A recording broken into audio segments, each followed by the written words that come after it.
Hey guys, Amber here with It's a Gut Feeling. Today I want to talk about tests and the importance of getting the right ones. Oftentimes we are given the regular run-of-the-mill blood work tests and they come back and they're normal and the doctor looks at us and says, well, I'm going to send you on your merry way. Nothing's wrong. You're healthy as a horse. Bye.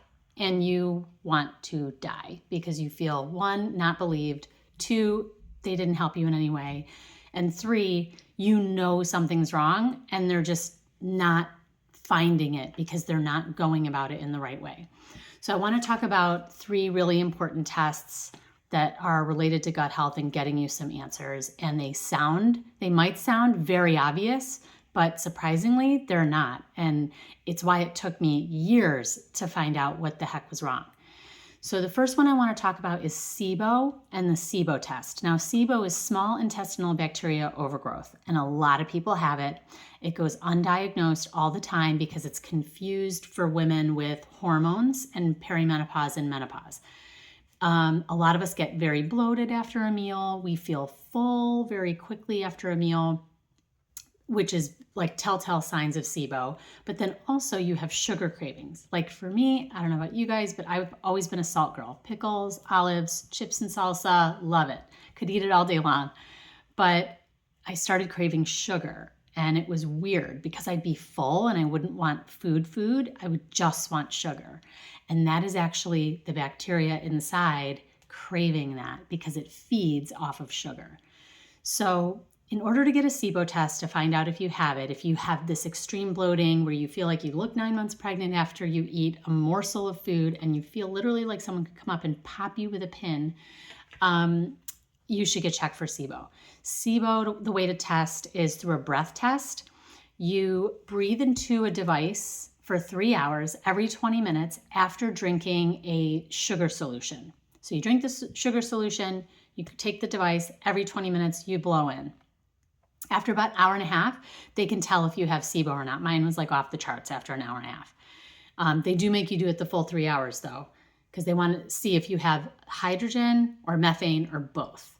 So for me, mine was hydrogen. So they take a look, they're able to tell, and then they'll offer you different ways to cure it. There's going on antibiotics, or there's a natural way to do it with something called Candibactrin or Candibactrum, something like that.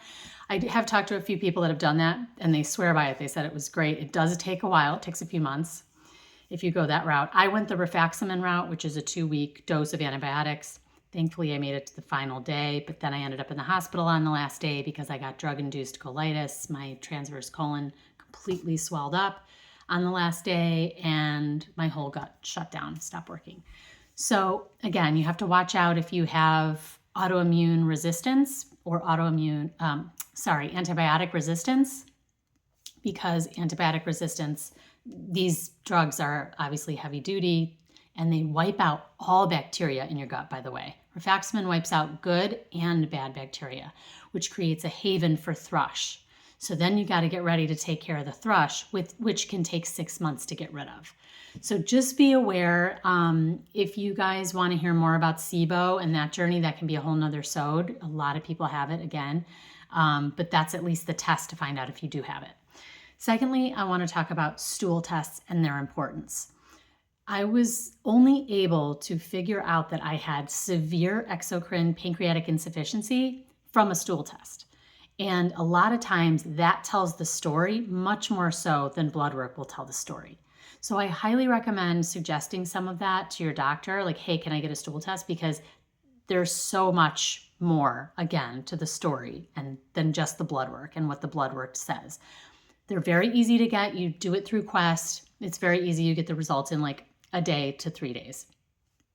Thirdly, the mother of all tests. This is what I talked about in my first episode. It's called a gut IQ. It is incredible. It will tell you everything you could possibly want to know about what's going on in your gut. It checks for 200 different markers. It checks for parasites, pathogens, bacteria, if you've got cancer. I mean, it literally checks all the boxes, all the things. Mine was through Rupa Health. You can look them up, rupahealth.com, rupahealth.com. That was ordered through my doctor, that test. However, it's not covered by insurance. So heads up, a lot of this stuff is not covered by insurance, which is a tragedy. It was $500 to get that test. It does take a while. You have to go off all supplements and all medications for a certain amount of time before you can take the test. So it does take time, and then it takes about 15, 16 days to actually get the results. If you don't have time to find a doctor and go through a doctor to order your gut IQ test through Rupa Health, you can go to what's called functionhealth.com. This is owned and created by Dr. Mark Hyman, who you may or may not follow on Instagram. He is phenomenal. And you pay $500. I believe you can become a member. You can get any test you possibly want. You do not need a doctor to get the test done. You know your body best. You know what tests might speak to you and what might help you. They also have information available on their website in terms of what the tests can help you with and help you to find out. So rupahealth.com has the gut IQ test, and functionhealth.com also has the gut IQ test. So those are the three things: SIBO tests we talked about, stool tests, and gut IQ tests. In another episode, I'll tell you what I discovered from my gut IQ test and how it told me that basically every single one of these mystery ailments and ailments I've been having over the years is tied to my gut. Thanks. Talk soon.